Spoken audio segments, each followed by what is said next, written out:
Hello everyone. Here we are today with Professor Dr. Sanjay B. Chordia, who has spent 9 hours of his day with complete blindfold and has carried out his daily routine activities with the blindfold. Let us know his experience and the purpose behind doing this. Over to you, sir. Namaskar. As Mr. Siddhant has already introduced to me about my name, Sanjay B. Chordia. I am working as a professor in Surya Datta Group of Institute, Pune, which is affiliated to Pune University and various other competent authorities. हम सब जानते हैं कि आज पूरे दुनिया में कोविड-19 का जो प्रभाव हुआ है और उसकी वजह से लाखों करोड़ों जनता की पूरे विश्व में जो समस्या चल रही है और उसकी वजह से हर एक व्यक्ति अपने घर में बैठे हैं। हर एक कुटुंब परिवार अपने अपने जगह पे घर में बैठ के अलग अलग एक्टिविटीज़ कर रहे हैं। रूटीन काम से लेके और भी काफ़ी सारे प्रयोग किए जा रहे हैं। तो मुझे लगा कि हम काफ़ी लोगों के बारे में आज बोल रहे हैं, सुन रहे हैं, क्या करना चाहिए, क्या नहीं करना चाहिए। तो मैंने सोचा कि क्यों नहीं कुछ स्पेशली एबल्ड लोगों की समस्याओं के बारे में जाने और वो किस दौर से हमेशा डे टू डे लाइफ में किस दौर से गुजरते हैं उसका खुद हम एक्सपीरियंस लें। जैसे कि मैंने आज आप देख रहे हैं, मैंने पूरा ब्लाइंडफोल्ड लगाया है। सुबह मैंने 11 बजे से लेके अभी शाम को 8 बजे तक 9 घंटे मैंने ब्लाइंडफोल्ड पूरा रखा और मेरा डेली रूटीन मैंने मेरे फैमिली मेम्बर्स के साथ, मेरे बेटे के साथ, वाइफ के साथ और मेरा जो ग्रैंडसन है उसके साथ मैंने रूटीन डे बिताया। उसमें पूरी एक्टिविटीज़ मैंने मेरी करके भगवान की पूजा करके बच्चों के साथ खेलना, उनके साथ कुछ अच्छे वीडियोस सुने, टीवी पे न्यूज़ देखे। ऑफ कोर्स वीडियो बच्चों ने देखे, मैंने उसके प्रति जो जानना था, मोटिवेशन था, वो सुना। मेरे सहकारियों से मैंने फ़ोन पे बात करके हमारे पूरे जो कंपनी इंस्टीट्यूशन को जो गाइडलाइन दी गई है वर्क फ्रॉम होम, उसका मैंने पूरा रिव्यू लिया, उनको कुछ गाइडलाइंस दी और ऐसा करके डेली रूटीन हमने जब ये किया तो मुझे ऐसा लगा 9 घंटे हम पूरा जब ब्लाइंड फोल्ड के साथ रहते हैं, हमें कुछ भी नहीं सामने दिख रहा है, उसमें हम क्या क्या दौर से गुजरते हैं, क्या क्या कठिनाइयाँ आती है। ब्लाइंड जो लोग होते हैं उनके फीलिंग्स क्या होते हैं, उनके प्रति संवेदना क्या होती है, उनके प्रति हमारा शेयरिंग, केयरिंग, बिलोंगिंगनेस, एम्पैथी, ये क्या होनी चाहिए। और सबसे बड़ी बात हमारा इंस्टिंक्ट ट्रांसफॉर्मेशन। जब आप कोई भी चीज़, कोई भी सिचुएशन में आप जाते हो तो उस सिचुएशन के बारे में रिलेटेड जो भी डिफ़िकल्टीज होती है, जो भी कठिनाइयाँ होती है या जो भी बाकी रिलेटेड अच्छी बुरी जो भी चीज़ें होती है, हमें वो मालूम होती है, वो महसूस होती है। और महसूस होने के बाद जो हमें उनके प्रति संवेदना होती है, उनके प्रति जानकारी होती है, वो इंस्टिंक्ट ट्रांसफॉर्मेशन जो होता है वो बहुत बड़ा एक अनुभव है। तो मैं ऐसे अलग अलग प्रयोग हर रोज कर रहा हूँ। कल मैंने पूरा मौन व्रत रखा था, तो मौन व्रत के भी बेनिफिट्स भी काफ़ी अच्छे मालूम हुए।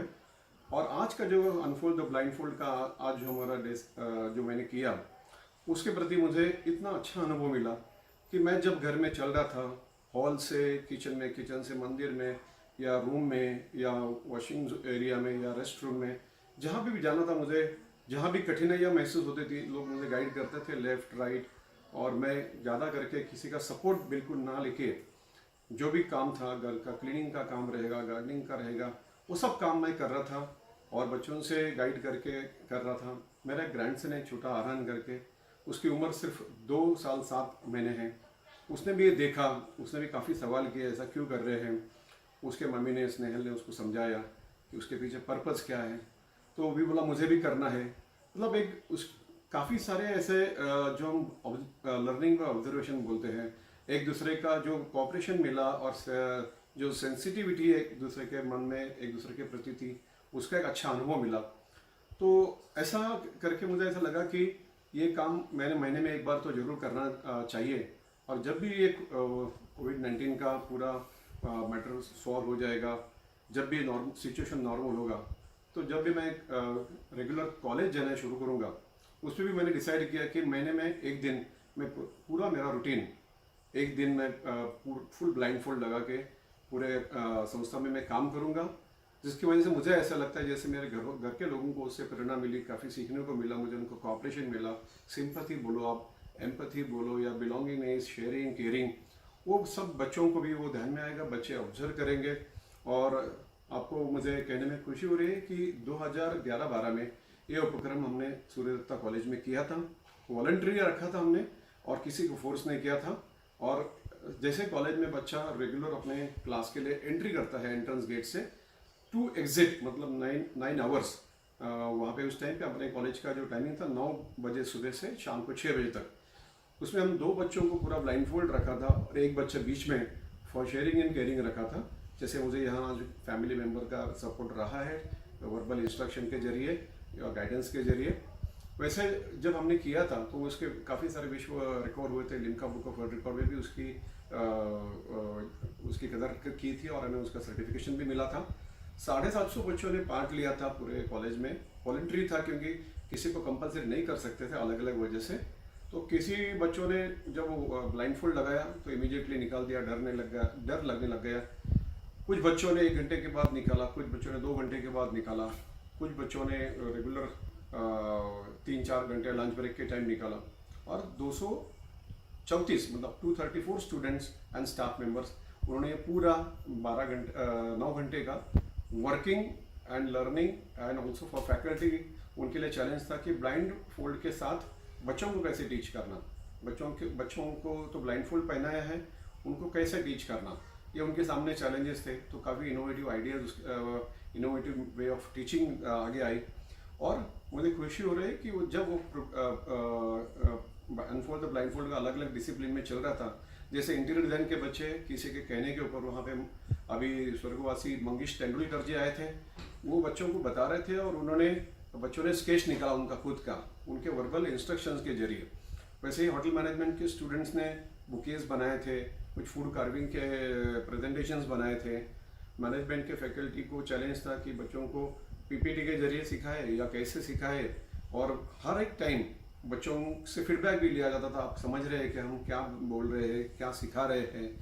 2 घंटे के बाद बच्चों को कुछ चीज़ें हम दे रहे थे ताकि उसके डे टू डे नीड या जो भी पानी की रिक्वायरमेंट है या डे टू डे फूड की रिक्वायरमेंट है, उस सब को हम सब उनको दे रहे थे। तो वो जो ट्रांसफॉर्मेशन उस टाइम हुआ था, उसके बाद 50 से ज़्यादा बच्चों ने इमीडिएटली वहाँ अपने ओपिनियन शेयर किए थे टुवर्ड्स द ब्लाइंड, इसके आगे मैं ब्लाइंड को प्रेफरेंस दूंगा, उनकी कठिनाइयाँ क्या है मुझे महसूस हुई है। उन्होंने आई डोनेशन के फॉर्म भर दिए थे और एक काफ़ी सारे ग्रांट्स, उसके बाद में उनको एक इतने अच्छी फीलिंग्स आई थी कि मैंने कुछ आज किया। तो वो जब मैंने रिकॉल किया 2011-12 का इशू, मैंने सोचा आज डे फ्री है, हम तो हमेशा बच्चों के जरिए अलग अलग प्रोजेक्ट, इनोवेटिव प्रोजेक्ट करके लेते हैं, तो क्यों नहीं हम या आज खुद वापस घर में प्रैक्टिस करें, ताकि घर वाले लोगों को या खुद को, सबसे बड़ा मुझे काफ़ी आज खुशी हो रही है कि मैं आज एक दिन उनके प्रति या मेरी संवेदना जागरूक होने के प्रति मैंने आज का दिन का 9 घंटे का समय दिया। उसमें काफ़ी सारा मुझे और ज़्यादा सीखने को मिला आज के सिचुएशन में, क्योंकि वहाँ पे कॉलेज में किया था, वे घर पे कैसे कर सकते हैं, घर वाले लोगों के क्या रिएक्शंस होते हैं, उनका कैसा इसके लिए एक मॉरल सपोर्ट होता है, या उनको कैसे सीख मिल सकती है, छोटे बच्चे से लेके बड़े उम्र के लोगों को। तो एक बहुत ही अच्छा एक्सपीरियंस रहा। मैं मेरे संस्था के लोगों को, बच्चों को या जिन जिन व्यक्तियों को ये प्रयोग करना चाहते हैं उनके मन से, उनको ज़रूर अपील करूँगा, आप 9 घंटे नहीं तो कम से कम 1 घंटा आप with full blindfold day to day activity करो। ब्लाइंड फोल्ड लगा के सोना नहीं है, ब्लाइंड फोल्ड लगा के रूटीन एक्टिविटी करना है हमें ज़रूर। कुछ लोगों को मैंने आज बताया फ़ोन पे, जब हम काम की बात कर रहे थे तो बोला नहीं, हमको ब्लाइंड फोल्ड की पूरा बहुत डर लगती है, इमीडिएटली अनकम्फर्टेबल फीलिंग आती है। तो मुझे ऐसा लगता है कि अलग अलग एक्सपीरियंस है, हमारी क्या स्ट्रेंथ्स है, हम क्या कर सकते हैं, हमारी सबके प्रति क्या भावना होनी चाहिए, क्योंकि हम इस सोसाइटी में रहते हैं, हमारा भारत देश इसके लिए जाना जाता है कि irrespective of caste, creed, financial, economical background या जियोग्राफिकल बैकग्राउंड, हम आज इतना अच्छा काम कर रहे हैं मोदी जी के नेतृत्व में, सभी राज्यों के चीफ मिनिस्टर के नेतृत्व में, सभी लीडिंग पॉलिटिशियंस या सोशल वर्कर्स या पुलिस या डॉक्टर्स या नर्सेस या ऑल सपोर्टिंग स्टाफ, काफ़ी लोग हम देख रहे हैं रोड पे आए हैं, काफ़ी सपोर्ट कर रहे हैं। किसी को भी कुछ भी कमतरता नहीं होनी चाहिए, इसके लिए पूरी सतर्कता ले रहे हैं। मेरा ये सर्व देशवासियों को, सर्व देश सेवक को ये मेरा दिल से हमारे सूर्य दत्ता ग्रुप ऑफ इंस्टीट्यूट की तरफ से सैल्यूट है। और हमारी संस्था ये हमने आइसोलेशन सेंटर्स करने के लिए 3 हमारी संस्थाएं हैं जो AICTE से एफिलेटेड है। हमने हमारा पूरा 1 लाख स्क्वायर फीट का इंफ्रास्ट्रक्चर, पूरे हमारे सभी क्लासरूम, और ये हमने all India council of technical education का जो मैसेज आया था तो हमने सबसे पहले हमने उनको ये बता दिया कि हमारी संस्था, हमारा कैंपस इसके लिए अवेलेबल होगा। तो ऐसे अलग अलग एक्सपेरिमेंट इन छुट्टियों में हम अपने अपने तरफ से करें, कोई तो भी इनोवेटिव करे ताकि हमारे तरफ से कुछ अच्छा काम हो। बिकॉज अभी हमारे पास टाइम है सोचने का, day to day routine activities में हम काफ़ी सारे बिजी होते हैं, हमारे काम के बारे में सोचते हैं। अभी हम हमारे खुद के बारे में, लोगों के बारे में और देश के उन सभी घटक के बारे में सोचें कि उनका जीवन कैसे बीत रहा है, हम उनके प्रति क्या कर सकते हैं अपने अपने तरफ से। जहाँ जहाँ जैसे जैसे हमारे मन में विचार आते हैं उसके एक आइडिया बैंक करके रखिए। अच्छे videos, knowledge sharing videos, inspirational videos, energising Nations के रिलेटेड वीडियोज़ काफ़ी आ रहे हैं या हम डाउनलोड कर सकते हैं, वो शेयर करें।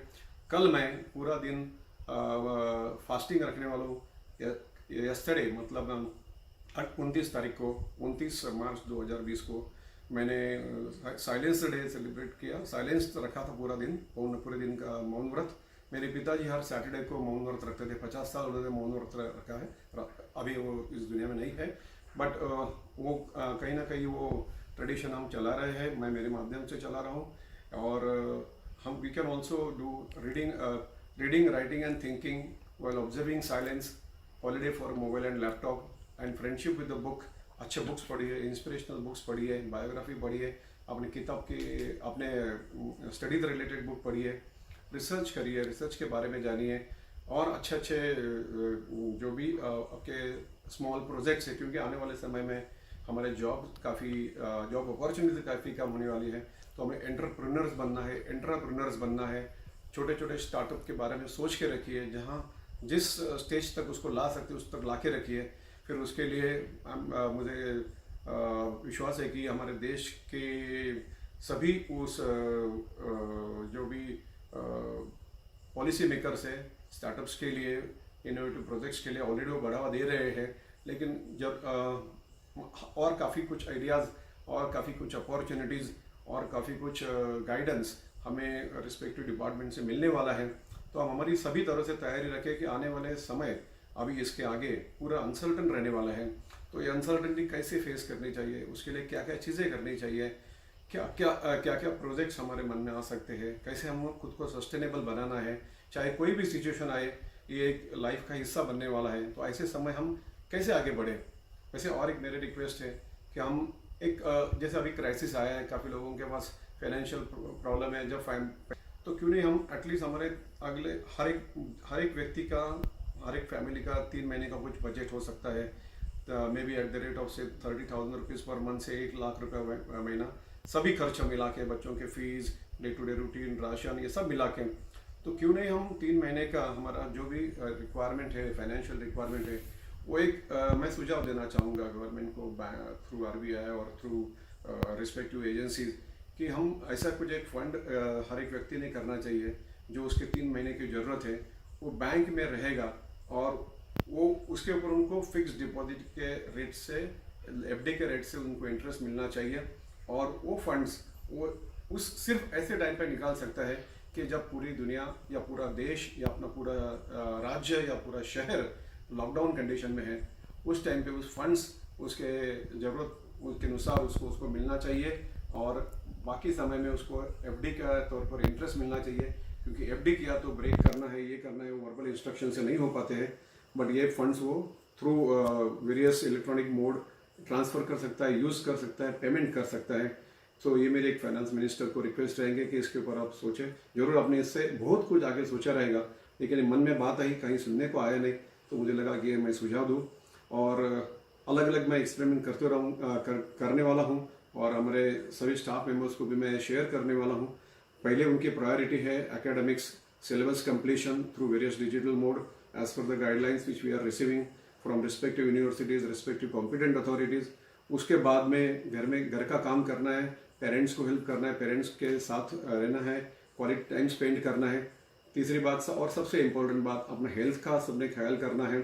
हेल्थ के बारे में काफ़ी कुछ चीज़ें हम कर सकते हैं। उसके शॉर्ट वीडियोस हमने राउंड ग्लास कंपनी के साथ टाइप किया है, उसका आज ही हमने जूम के जरिए उसका पूरा वो वीडियो हमने सबको बताया कि घर बैठे बैठे काफ़ी अच्छे एक्सरसाइज विदाउट इक्विपमेंट हम कर सकते हैं। तो ऐसी कई सारी चीज़ें हैं शेयर करने को, और कई सारी चीज़ें हमें टीवी पे अलग अलग चैनल के माध्यम से हमें सीखने को मिल रही है। तो मुझे ऐसा लगता है कि सिर्फ न्यूज़ ना देखें, उसके अलावा वो जो सुझाव दे रहे हैं उसके भी आप जो इंस्ट्रक्शंस दे रहे हैं उसका भी आप पालन करें, और देश को कोरोना से बचाने में हर एक आदमी का बहुत बड़ा योगदान होना चाहिए, और हर एक आदमी ने वो डिसिप्लिन फॉलो करनी चाहिए। तो ही हम कोरोना से जल्दी मुक्त होंगे। और मुझे विश्वास है भारत की जनता ऐसे समय पे सब एकजुट होकर अपनी पूरी ताकत लगा के पूरा इंस्ट्रक्शंस फॉलो करके पूरा इंडिया का जो एक मैनेजिंग थ्रू इंडियन विजडम जो कल्चर है, वो सब विविधता में एकता, उसका एक जो दर्शन हमें आज सब जगह दिख रहा है, उसका हमें आज जो एक प्राउड फील हो रहा है पूरे वर्ल्ड में, एक भारत विश्व गुरु के नाम से उभरता हुआ दिख रहा है। हर एक राज्य के चीफ मिनिस्टर्स और सभी गवर्नमेंट के एम्प्लॉयज बहुत अच्छा काम कर रहे हैं, और मेरा सबको सैल्यूट है। And I wish the entire world to be very happy. तो उसमें हमारे घर, if your home is peaceful, then our apartment or society will be having a peace and harmony. If the society is having peace and harmony, our city or nation will be having a peace and harmony. If there is a peace and harmony in our nation, then there will be peace and harmony in the world also. So let's start from our own self, from our own home, and take this legacy across the globe, so that we should not be thinking about only our country. There should be peace and harmony in the entire nation. Because if the entire world will have a peace and harmony, then all of us can survive in a much more better manner. And this is the time to prove that we all are one, and we all are following the instructions of the government for our own benefits, and we will do it. We can do it, and there should be feeling at the end of the day, yes, I have done it. So इसी के साथ मैं सभी देशवासियों का, सभी पूरे दुनिया का एक आभार मानता हूँ जो वो एफर्ट्स ले रहे हैं हमारे सब के लिए। जो भी कर्मचारी, जो भी अथॉरिटीज़ इसमें इन्वॉल्व हैं, उन सबके प्रति, सब डॉक्टर्स के प्रति, सबके प्रति हम बहुत आभारी हैं। और मैं पूरे भगवान से ये प्रार्थना करना चाहूँगा कि जो कोरोना का संकट पूरे विश्व में आया है, वो जल्दी से जल्दी, धीरे जितना जल्दी हो सके उतना पूरी तरह से इरेडिकेट हो। So let's work for eradication of corona. And April 2020 तक, ये पूरा 30 अप्रैल 2020 तक ये कोरोना इरेडिकेशन पूरा 100% होना चाहिए, और जीरो डाउन होने के लिए हम सब एकजुट होकर पूरी दिल से कोशिश करें। यही मेरी सबसे नम्र विनंती है। बहुत धन्यवाद। Thank you so much for giving me this opportunity, and thank you so much. Utilize your, मेरा और इसमें कहना है कि if you look for an opportunity in each and everything which comes to your way, or in a given situation, you will start looking, you will start getting, and you start thinking about, you will start getting various ideas that how this time I can utilize, how this is an opportunity for me to transform myself and be in the better world in near future. If you think this is the problem, then all types of problems you will observe. So इसको, ये situation को एक हमारे खुद के लिए, पूरे देश के लिए, पूरे विश्व के लिए जो हो रहा है वो अच्छा नहीं हो रहा है, उसमें कोई शंका नहीं है। बट जो चीज़ें हम कर सकते हैं अभी ऑलरेडी काफ़ी स्केल पे कर रहे हैं, और काफ़ी स्केल पे इनोवेशंस भी चल रहे हैं। Medical officers, scientist, there are also taking lot of efforts. But हम क्या कर सकते हैं, हमारे कुछ सुझाव रहेंगे वो भी हम पहुंचा सकते हैं, हमारे पास कुछ आइडियाज रहेंगे वो हम सब मीडिया के माध्यम से सब जगह पहुंचा सकते हैं। बट सिर्फ अच्छा सोचें, अच्छे के लिए सोचें, और अच्छा इसमें अपॉर्चुनिटी क्या अच्छी मिल सकती है उसके बारे में सोचें। और आपके मन में कुछ भी जो शंका रहेगी तो आप हर एक मीडिया के पास जो भी मैसेज आते हैं, क्वेश्चंस आते हैं, वो सही है या गलत है उसके बारे में वो जानकारी दे रहे हैं। तो मैं सब मीडिया का, इलेक्ट्रॉनिक मीडिया का, न्यूज़ मीडिया का, प्रिंट मीडिया का, सबका बहुत धन्यवाद करना चाहता हूँ। Thank you so much. जय हिंद, जय भारत।